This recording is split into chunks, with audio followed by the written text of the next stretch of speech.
I was convinced she changed. We were having a conversation in my car. The snow was hitting kind of how it is right now. It was a beautiful night. And I was just in love. Anything she could have told me, I would have taken it as fact.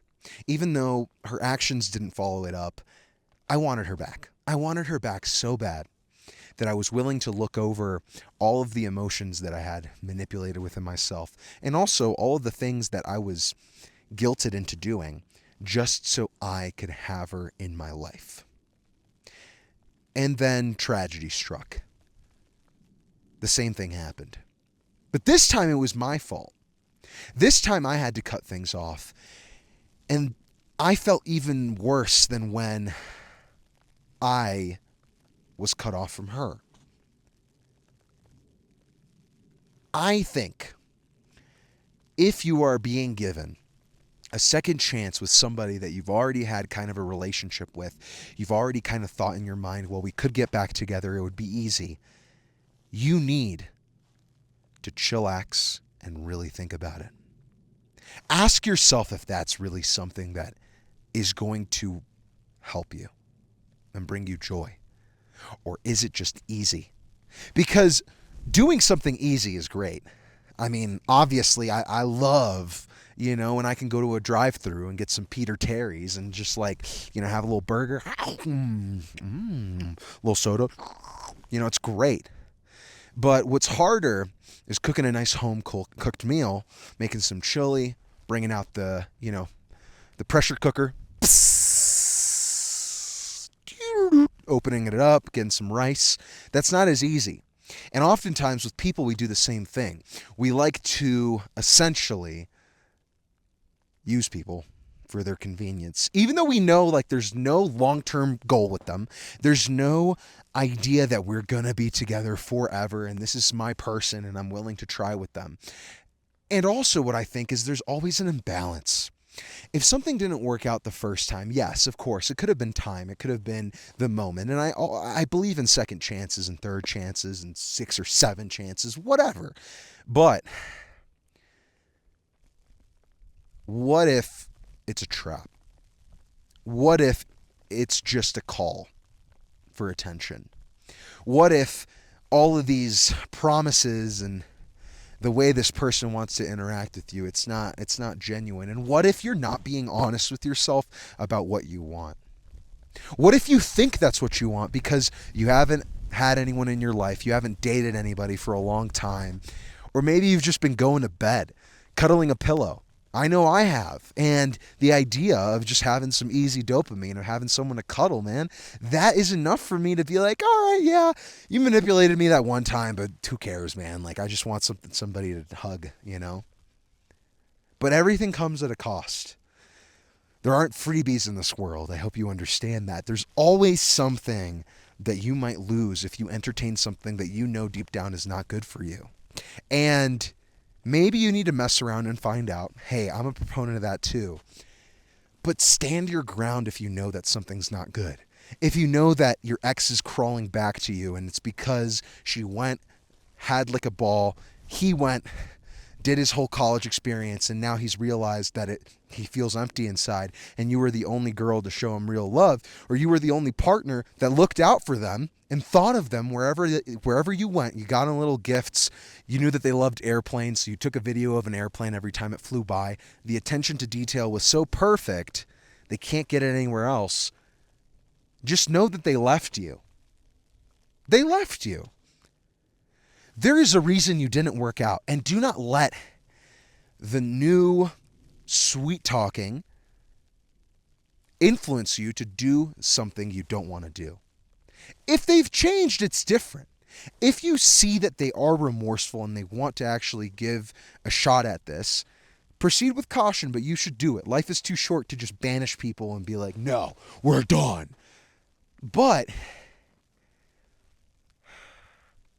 too many times I've gotten hurt by letting go of my gut feeling, by letting go of the past and being like, okay, you know what? Whatever. Let's see what's going to happen.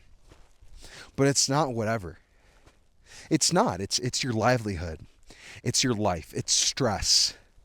It's one of the biggest things of living longer. Did you know this? That if you have less chronic stress, if you have less things that give you anxious thoughts and make you kind of feel all tense in your body, you will live longer.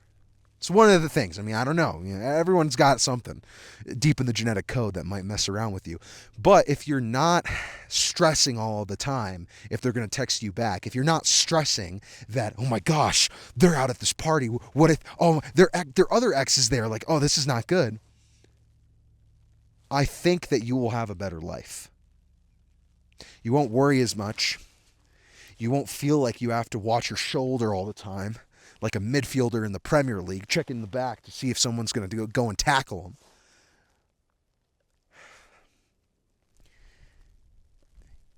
Make these things, these emotional affairs, simple for yourself.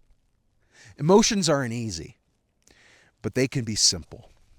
They can be understood, and you can go through them and come to conclusions about people because of them.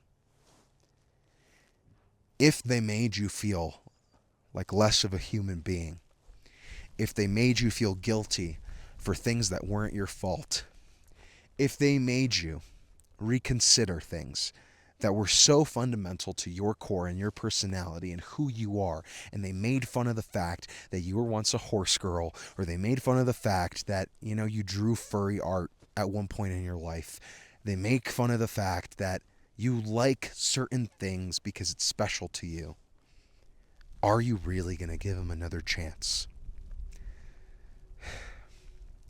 Maybe they've changed, but just be careful. But it's weird because sometimes we desire to be hurt again.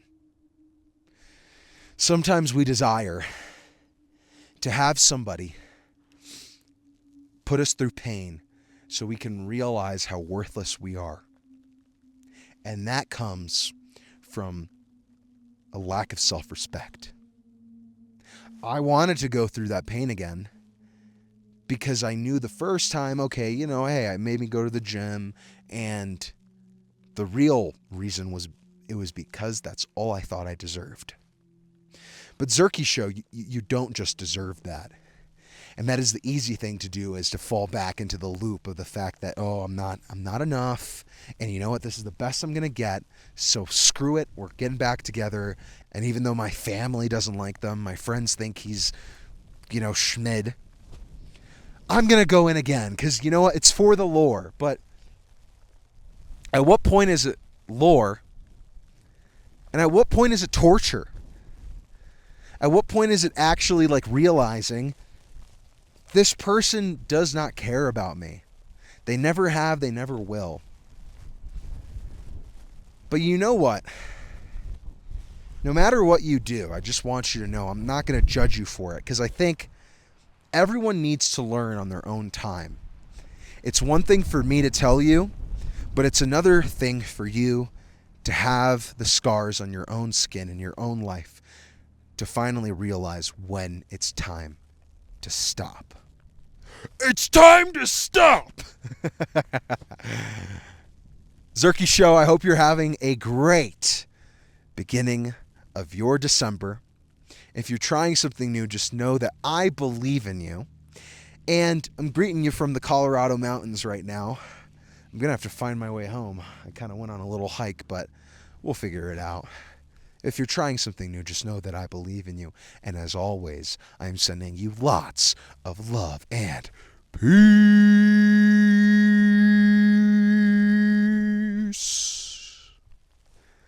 Woo! Cold, man.